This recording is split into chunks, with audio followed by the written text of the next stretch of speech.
Hello guys, welcome back.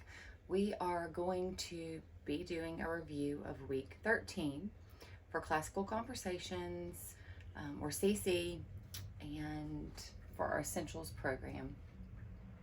So if you're a CC family, hello, thanks for being here with me. If you're not, this is a little bit of English grammar. You can absolutely learn it along with us. You won't have these materials at home that I mentioned, and you may not have the charts, but the information's here. So I will share it with you so you can jot it down, stop, rewatch, whatever you need to do. But we're just going to go ahead and jump right in. Week 13, we learned about the complex sentence structure, which is on our chart M. We're covering declarative and exclamatory sentences. We're going to learn about phrases versus clauses, independent versus dependent or subordinate clause, adjectival versus adverbial clause, and we're going to go over our number 5 sentence pattern. We're already on number 5, our SVT-IODO. And there are 7 sentence patterns, and we'll just sing the song real quick to get us going this morning. Our 7 sentence pattern song goes like this. Sing along with me if you know it. SVI, SVTDO, SVLPN, SVLPA, SVTIODO, SVTDOOCN, SVTDO, OCA. Good job, guys. Okay. We're going to go ahead and jump into our definitions, learning what these are, understanding them. It's here, so again, you can pause and jot this down if you need to, because we're just going to go through it one time as this is a review. We have our group of words, and as far as our group of words, those are broken down into, we could have a phrase or we could have a clause, okay? If we have a phrase, it's not going to contain a subject and a verb. Does not contain a subject and a verb. Couple of examples. At the game, on the grass. These are opening with prepositions. These are prepositional phrases. There's not a subject and a verb. It's a phrase. A clause, on the other hand, there is going to be a subject and a verb. It does contain a subject and a verb, and we have a couple of examples here. She ran outside. Okay, she ran outside. That would be a complete thought. We could use that as a complete sentence. If I just said, because she ran, it would leave you wondering more. Because she ran what? What happened because she ran?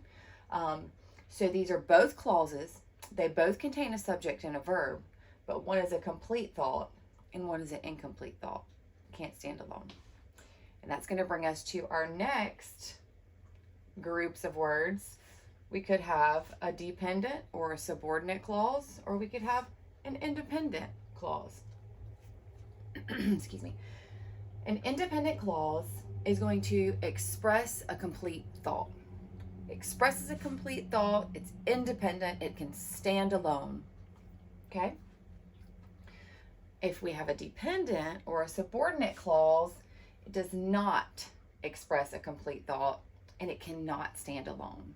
Think of, children, you are a dependent of your parents. You are dependent on your parents. You cannot stand alone.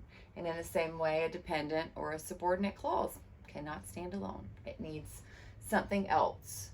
It needs this independent clause to stand with. Our dependent or subordinate clause is usually going to just give a little more information about our sentence, about our independent clause. Okay? And from our dependent or subordinate clause category, we're going to drop down and we're going to have an adverbial clause or an adjectival clause. So these are going to be dependent clauses or adjectival or adverbial clause. Okay? And we'll go ahead and look at our adjectival clause.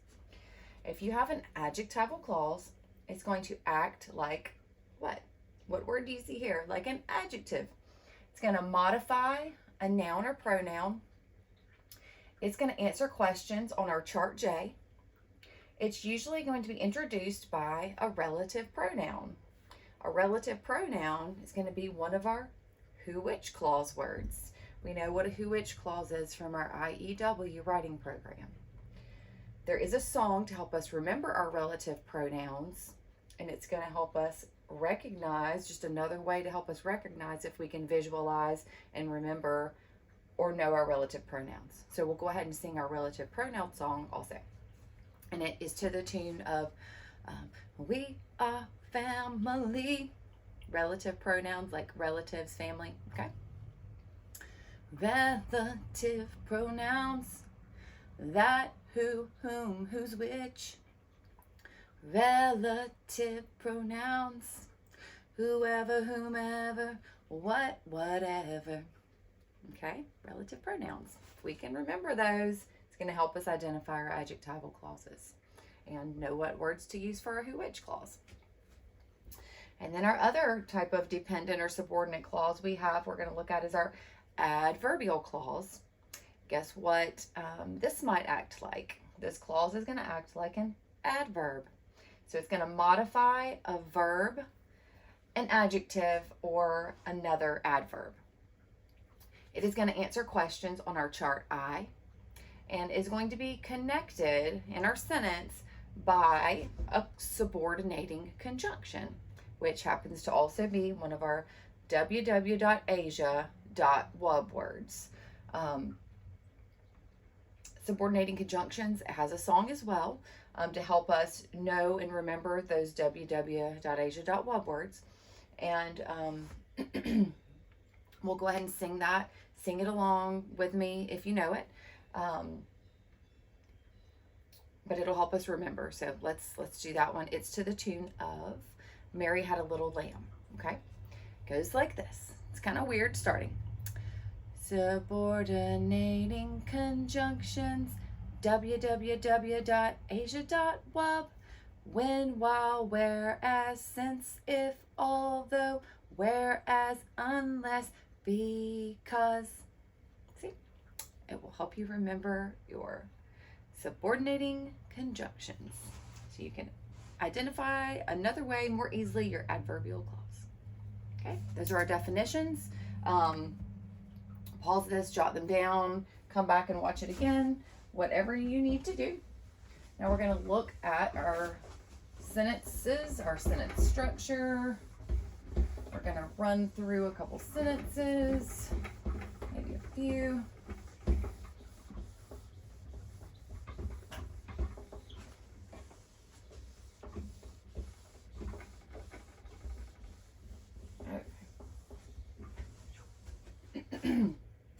So, for our complex sentence structure, have this at the top. It is a little bit small, but our complex sentence structure, we're going to have one of those independent clauses and at least one or more of the dependent or subordinate clauses, and that is going to give us a complex sentence structure.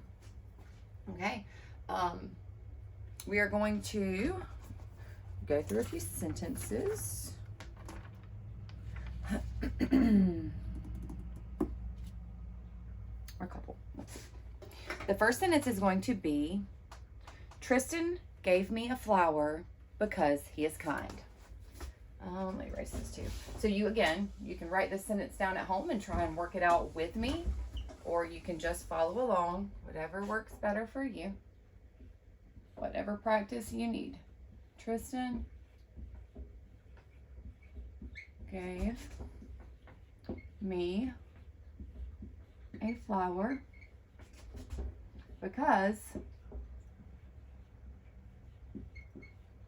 he is kind. Tristan gave me a flower because he is kind. Declarative sentence, we're just making a statement. We're just telling something. Tristan gave me a flower because he is kind. Now, when we get into our labeling, our parts of speech, the first thing we're going to start with actually is identifying our clauses. Do we have an independent clause? Do we have an independent and a dependent clause? Let's look at this. Are there two different thoughts, one that could stand alone and one that's just giving more information that we couldn't say by itself because it wouldn't make Total sense? Yes. Tristan gave me a flower. That's a complete sentence and a complete thought. We could say that. We couldn't say, because he is kind. We couldn't just say that. We would leave whoever we're talking to wanting to know more. That's going to make this one our dependent or subordinate clause. Okay? And whenever we start labeling or diagramming, we're going to start with our independent clause. So we're going to try to identify our subject. What is our subject in this sentence? Who or what is this sentence about? Who gave me a flower? Yes. Tristan gave me a flower. Tristan is a noun or pronoun? Noun. Okay, now what did Tristan do? Tristan gave. So gave is going to be our verb. We're not sure what kind. We have to ask more questions. Is the word gave transferring action directly to another object, another thing that Tristan gave? Yes. Did Tristan give me? No. Tristan gave a flower. He gave a flower. So this verb is going to be transitive, and this is going to make flower our direct object. Okay? Now we have a couple more words. Let's see. Is there something that comes between the verb and the direct object? Is this direct object being done for someone or given to someone in particular? Yes. Gave who a flower? Me. That's going to make me our indirect object. This is our new part of our sentence structure. So our indirect object will always come between our transitive verb and our direct object. And this one you guys probably know. What type of flower? A flower. This is just describing, giving us a little bit more information, letting us know he gave me a flower. So it's going to be an adjective. Okay. So we have labeled and identified the parts of speech in our independent clause. Now we're going to look at our dependent or subordinate clause. It says, because he is kind. We want to identify our subject. Who or what is this about? Who is kind? He. He is kind. So he is going to be our subject. He is our subject, and is this a noun or a pronoun? It's a pronoun. And let's see. What is he? What is he doing? He is. Okay, he's not doing something with this one. Is isn't an action verb. Is a state of being verb. It's stating that he is. It's stating what he is. So is going to be our verb. And let's see. So we said is not transferring an action. Is a state of being verb. So is it transferring action to something? No. So it's not a transitive verb. And this is not a direct object. So we ask ourselves another question. Is this word that's coming after our verb, is it renaming our subject? Could kind rename he? Nope. So it's not a predicate nominative. Can't rename. Let's see. What about describing? Is it modifying our subject, he, or describing he? Yes, it's describing him. It's saying what he is. He is kind. So that's going to make kind our predicate adjective, and that's going to make is a linking verb. It's linking our subject and this descriptive word, our predicate adjective, and it's linking them directly and telling us what he is. He is kind. All right, and then we have this other word right here. This is a word that's going to help us identify, is this adverbial or adjectival? Okay, we can figure that out by saying, okay, is this a who-which clause word, or is this a www.asia.wub word? I think it might be a www.asia.wub. Let's sing those real quick. When, while, whereas, since, if, although, whereas, unless, because. So subordinating conjunction, that would be adverbial, okay? And then we can go ahead and double check and say, okay, is this modifying our verb in the sentence? Tristan gave me a flower because he is kind. He gave why? Because he is kind. Because he is kind, he did what? He gave. So yes, This clause is directly modifying the verb. So yes, for sure, it is adverbial. This is an adverbial clause. Okay? So now we're going to diagram that. And we will go ahead and label. That made this word, what word? It's a subordinating conjunction. Okay? So let's see. Tristan.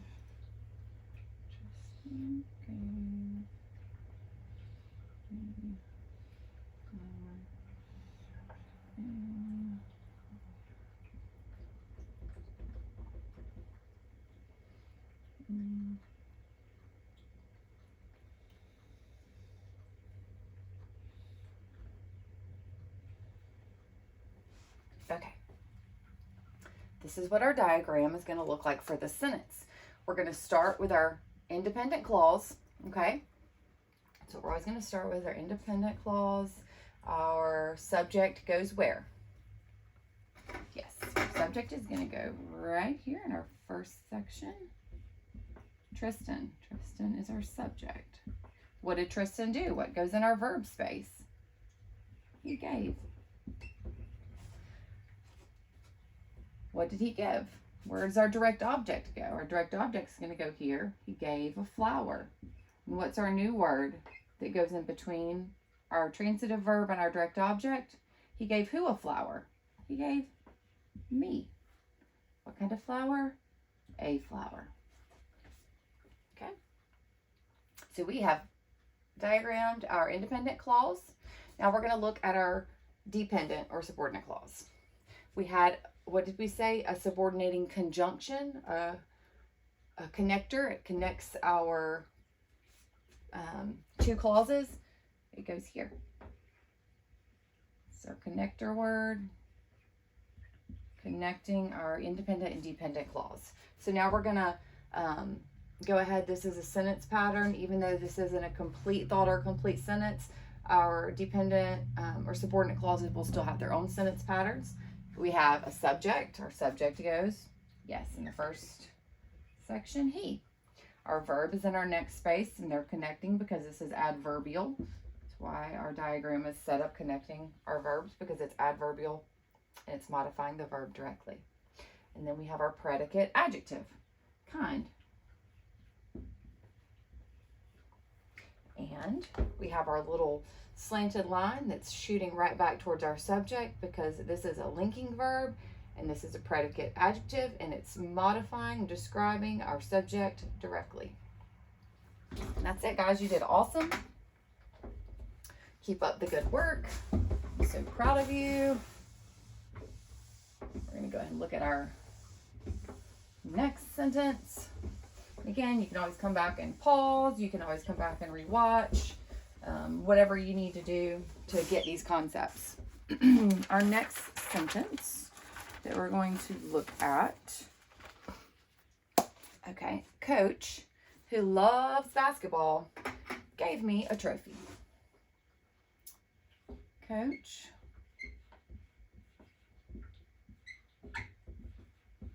who loves basketball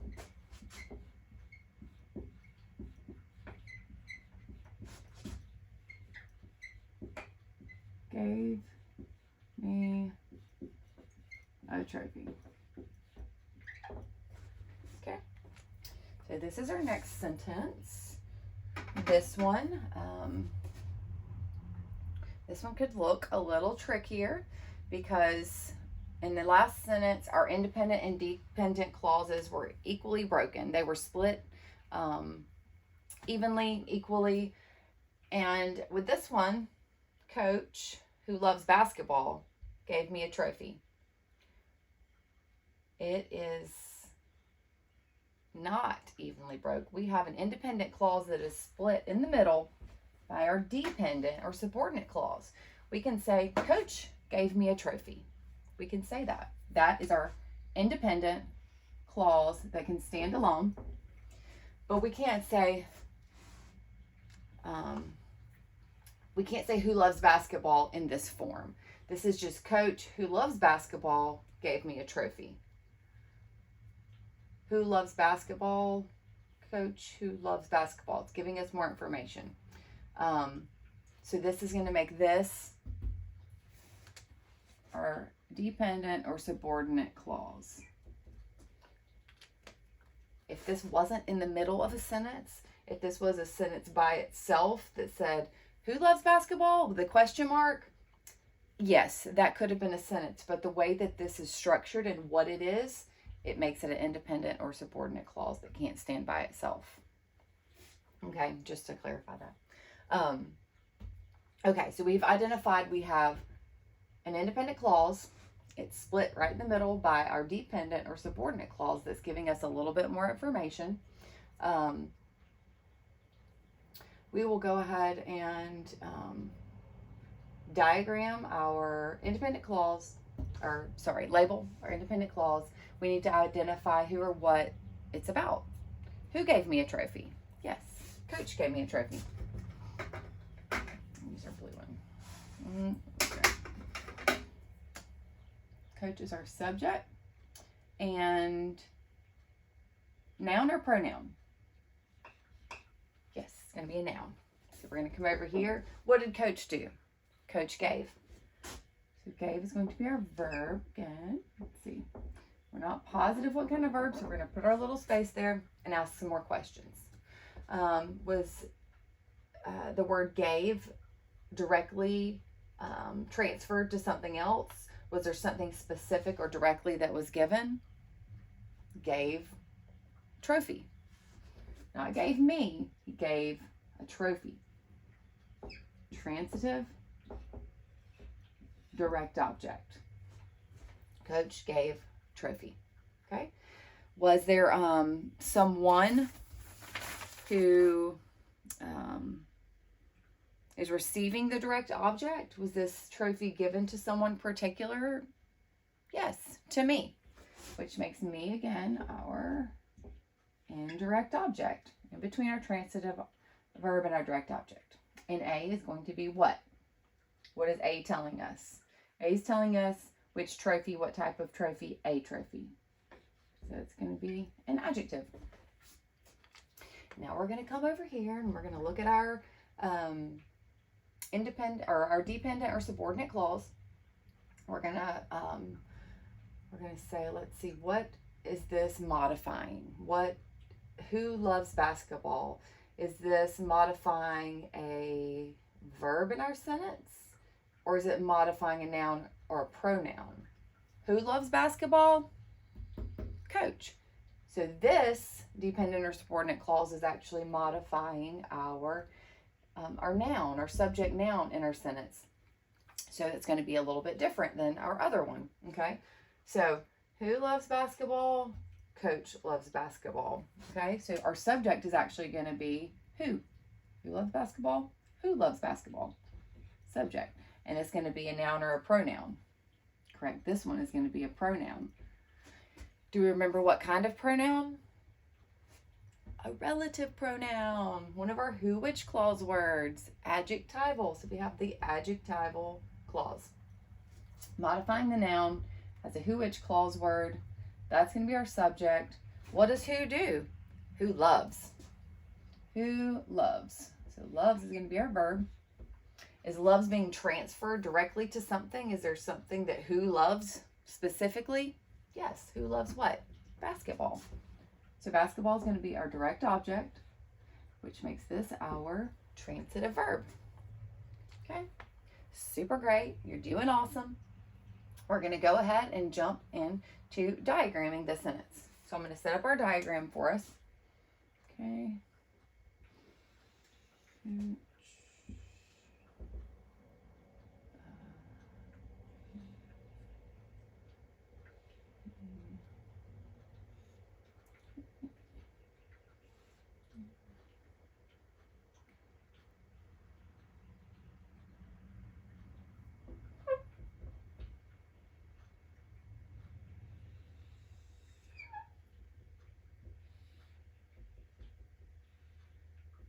Okay.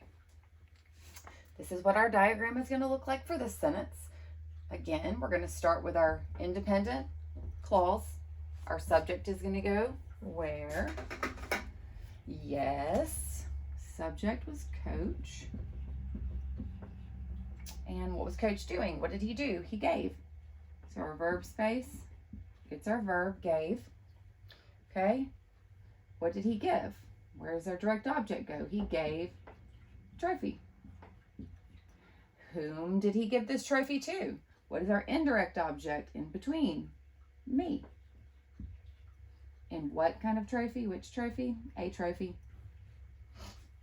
Okay, and this is where it's a little different. You've seen this connector line, and last time we had to write a word on this connector line. But this time, do we have a connector word? Do we have a subordinating conjunction to connect to? We don't. We only have our subject, our verb, and our direct object, which is who, and it's modifying our noun in the sentence, coach. So our subject is going to be connected by our subjects there, our noun. Who, our subject, is going to go here. And where does our verb go? In our next space. Who does what? Who loves. And what does who love? Our direct object? Basketball.